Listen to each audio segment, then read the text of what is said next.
Let's take a look at what you're saying. And yes, we do have Joan from Nakuru. I think terrorism is any act meant to spread fear or panic. Even cyber terrorism is real nowadays. Thank you, Joan. Yes, we have one more. Dennis from Kakamega.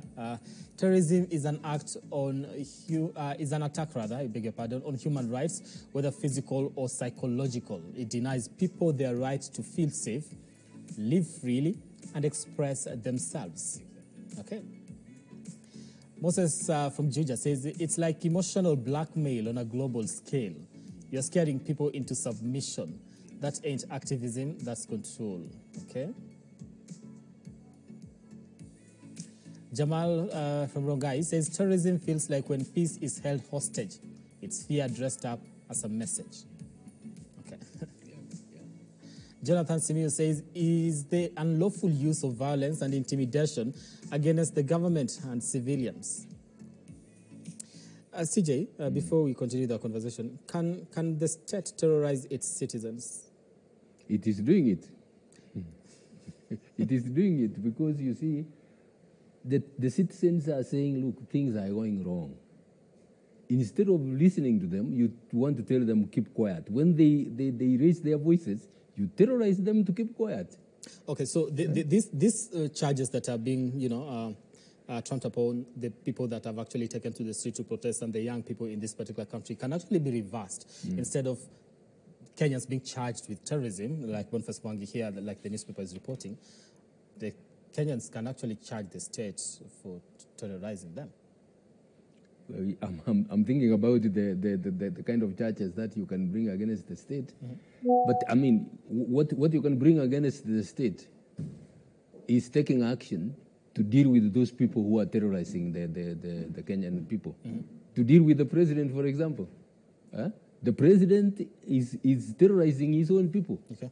Parliament, there's provision for how to deal with that case.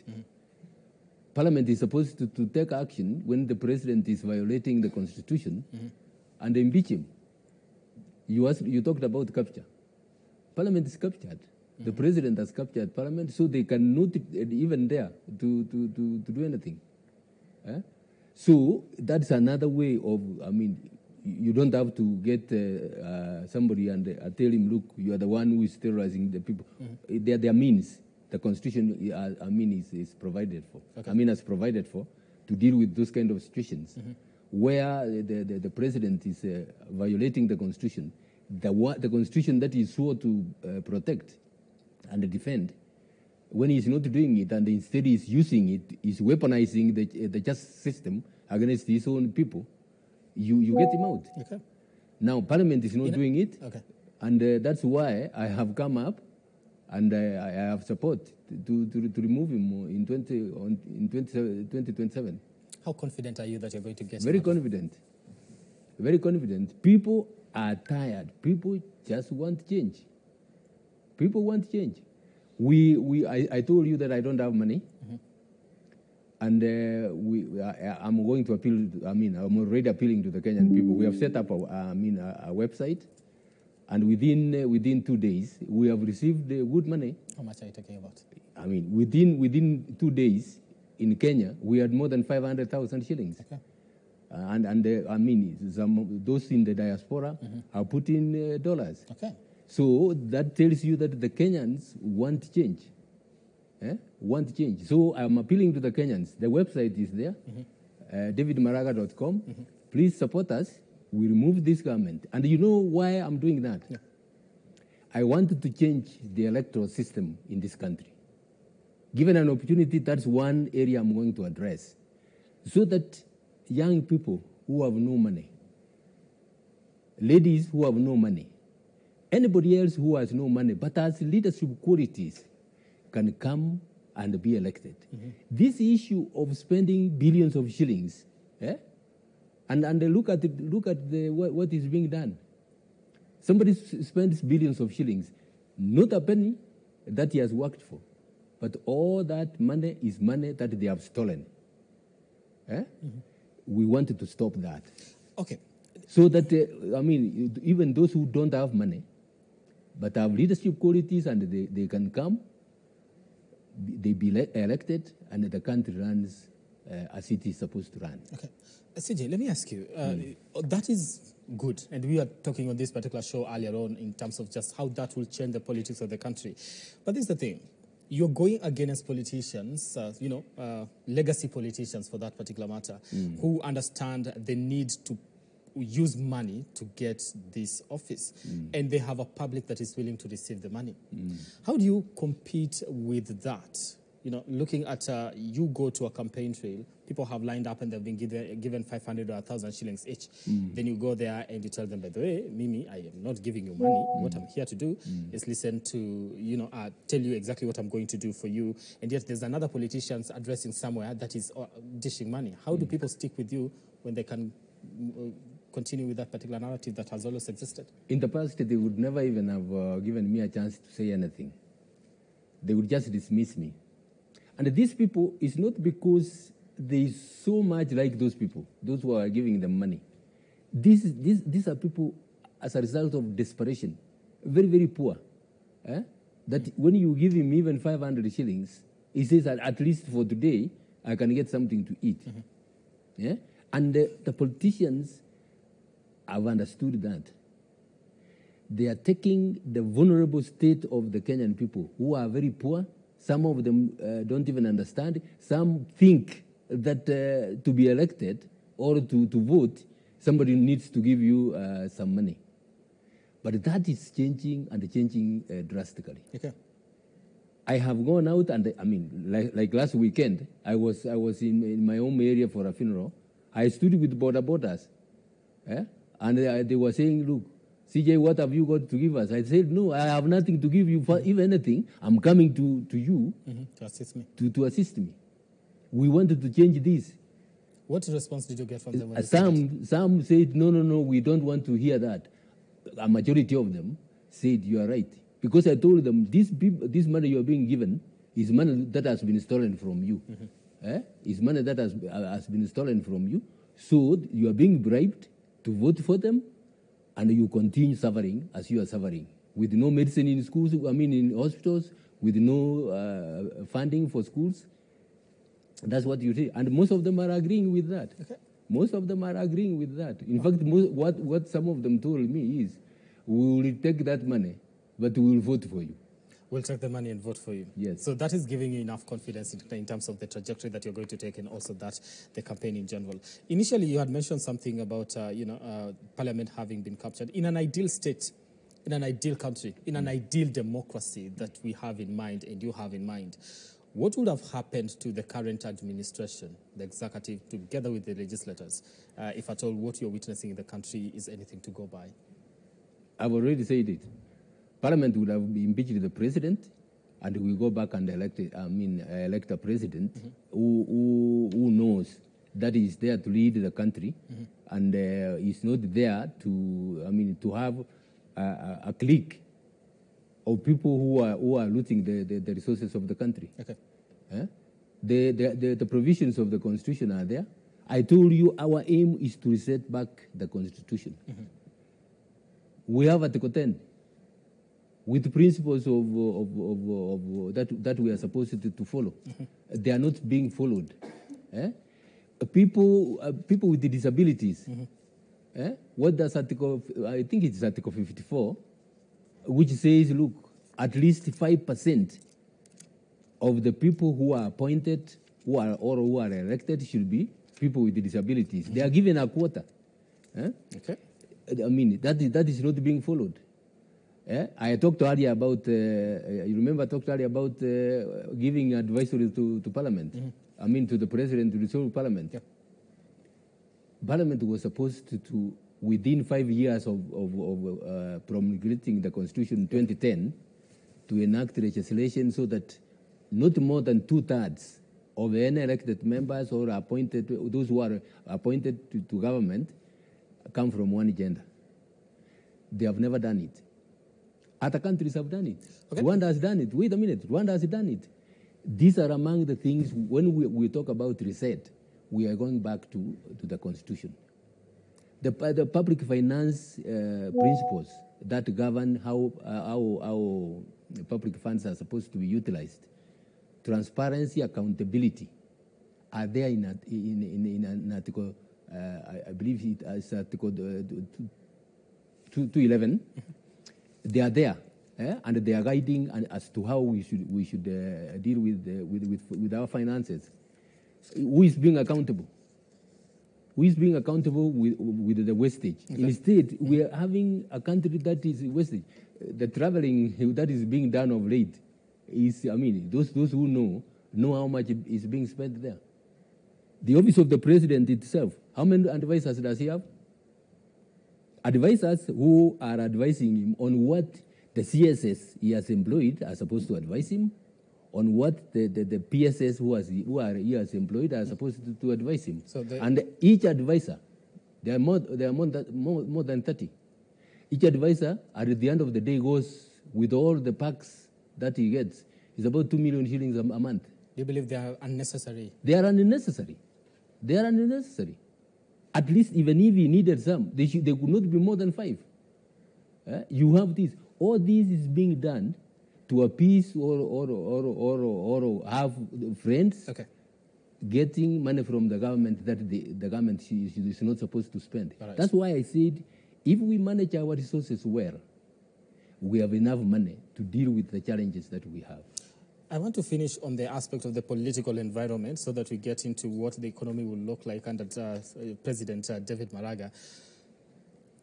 You are getting into a political scene that to many believe it's a very brutal scene. You are somebody that has been, held up high when it comes to matters integrity. The kind of politics that is played in this country, from where I sit, I don't think is the kind of politics you want to play. Because the political class goes for their opponents, and they don't spare anyone. You were on the streets the other day, and you saw the kind of condemnation that was directed at you, even from the Deputy Speaker of the National Assembly, that is Boss Sholei. That would come once you start hitting the road in the campaign. People attack one another brutally. They call each other names. If that is the kind of politics that will be directed to you as an opponent, how do you respond? I know it. Have been, and I know it. I've been told, and I know it. This is a murky environment. People will do anything. They will maltreat you and say all manner of things. But that is, in my view, that is the cost it will take for us to reset this country to where it is supposed to be. You're willing to pay it? I'm willing to pay it. That's why I was convinced to come and do that. And if I can succeed and reset this country, that will be the greatest privilege that the Kenyan people will ever have given me. And I want to promise you, I want to promise you, as I promise Kenyans, I will not let you down. Yeah. You have talked about politicians abusing each other and even attacking each other.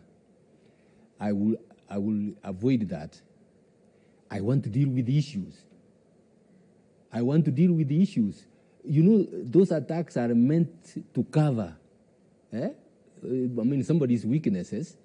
Instead of getting the people to think about what this person is going to give us, he is abusing you and is very loud about that, so that people don't even think about his weaknesses or about his corrupt practices.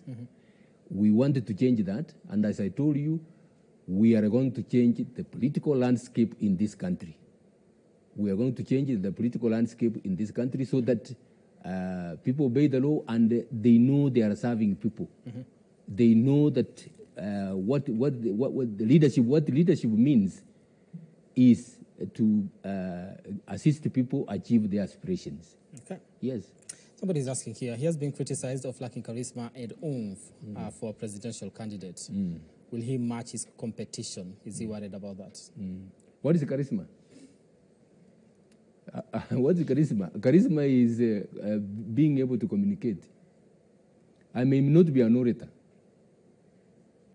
I'm not saying oratory is not good, but I'm not an orator. How many people have been orators but they have ended up doing very badly, or they have ended up defrauding the people. What I want Kenyans to listen to is, don't be sidetracked with these kind of things. Let us have a conversation as we are having a conversation. As long as I am able to communicate to people and they understand what I'm talking about, I believe I am doing well. Okay. When you started, of course, there are things that you said that are very essential. 4 main essential things that we actually should look at. You say, first, we must listen to the concerns of the young people who have paid a heavy price since last year. Second, we must hold accountable all leaders of institutions that have failed to uphold the rule of law, including National Police Service, the IG, DCI, IPOA, and the National Assembly. Third, we must arraign in court all those involved in the killing, injuring, and maiming Kenyans, as well as those who have destroyed property. And fourth, the buck stops with the president. We must commence a process to hold the president accountable for gross violations of the Constitution. Let's look at the fourth one in just 30 seconds before I transition. How does that look like, holding the president accountable for gross violations of the Constitution? We must start the process. That is what the statement did say. The process we are starting, you know, we must put pressure on parliamentarians. That's the shortest route to impeach, holding the president accountable. The other one of the people, now that Parliament has failed, is to go through the referendum route. That I can assure you, it is there, but it is almost impossible to achieve. Why? Because it will require funding, huge funding. To hold a referendum, you will require a lot of money, and it's a long process. In fact, if you started it before even 2027, you will not have even gone far. So we will start a process, and what we are doing now is that process, telling the Kenyans that this is not what you bargained for in the 2010 Constitution. This is civic education we are giving to the people in this campaign, and telling them, look, you have powers to remove this government from power, so that you can have a government that listens to you, you can have a government that cares about your affairs. You can have a government that treats you as human beings. Right. Yes. There have been calls from the different quarters in terms of trying to open a case and, sue the president at The Hague. Would you be joining that bandwagon?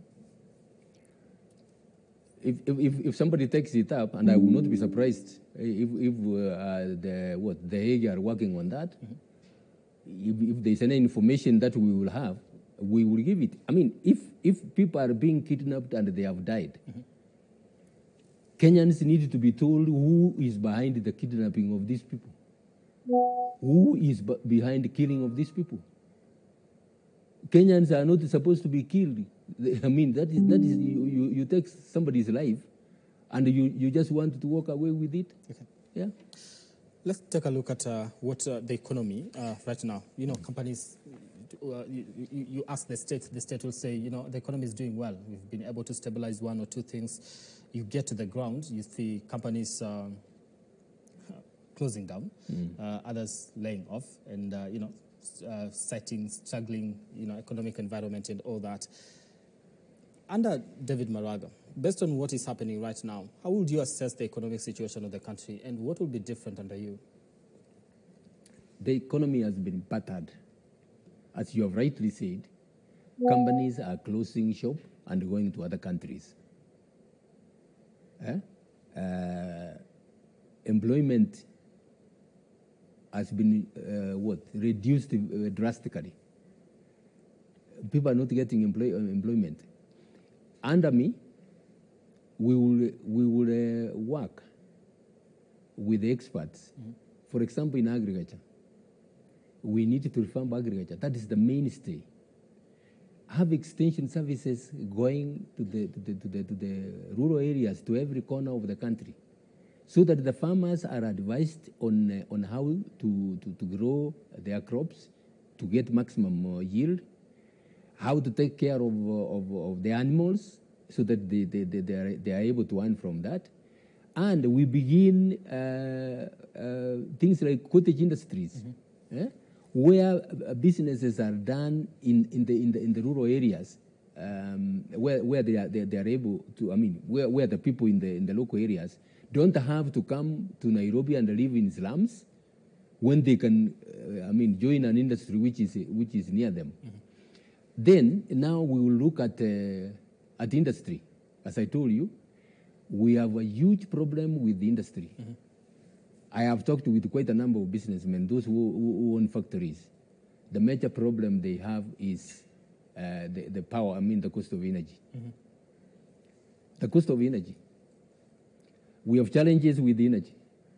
Most of the energy we are getting is from independent power suppliers. We look at the contracts of those and see whether or not they are giving value to the Kenyan people. I believe very, very strongly, and I have been advised, that if we get our act together, we can produce enough energy that will serve us. Okay. You know, look at solar energy. A few institutions have gone into that and done it in a large scale, and they are not paying any electricity bills. I can tell you, Strathmore University is using solar powered systems, and it is doing very well. So the cost of energy in the country, if that is looked at, then the economic situation will actually... I'm talking, that's one of the factors. Okay. One of the factors. We want to use technology. There are very many young Kenyans who have innovations. We will ensure, or we will facilitate them to realize their potential, so that we turn those innovations into cash. Okay. You know the M-Pesa system. Yeah. A product of this country.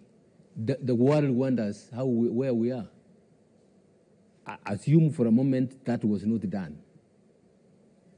And there are very many other innovations that the young people are coming up with. All right. That when assisted, we will be keen. When we identify any of those innovations, we direct resources to those young people and assist them so that they can realize their potential. Okay. There are very many economic activities that we will be engaged in. All right.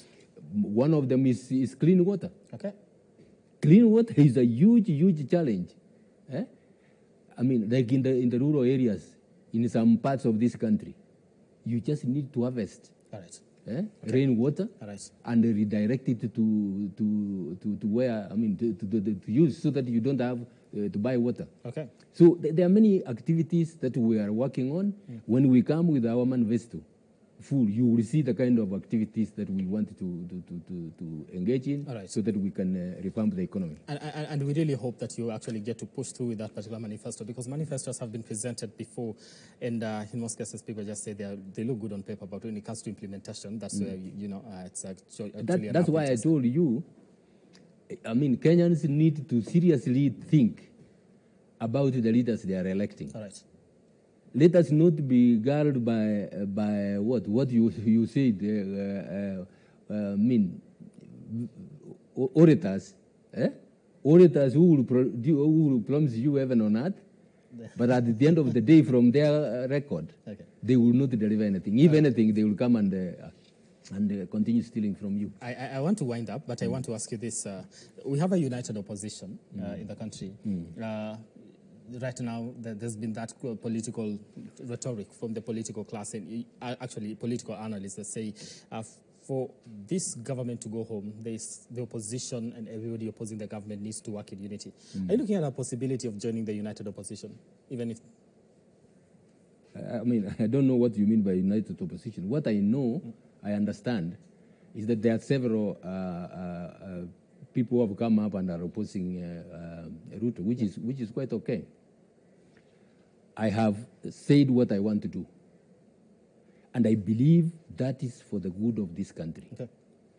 If you're going to have a leader who is not going to face corruption head-on, you're changing from one person to another who is not helping you. But are you looking wait a minute, let me tell you this. And I know we have to face the issues that are there in the country. Any of the leaders who have come up and are willing to deal with the corruption squarely, to revamp the economy, to treat the Kenyan people as human beings and the people who have a right to live in this country, and the killings and frustrating our young people, those are people I will embrace and we work together. Okay.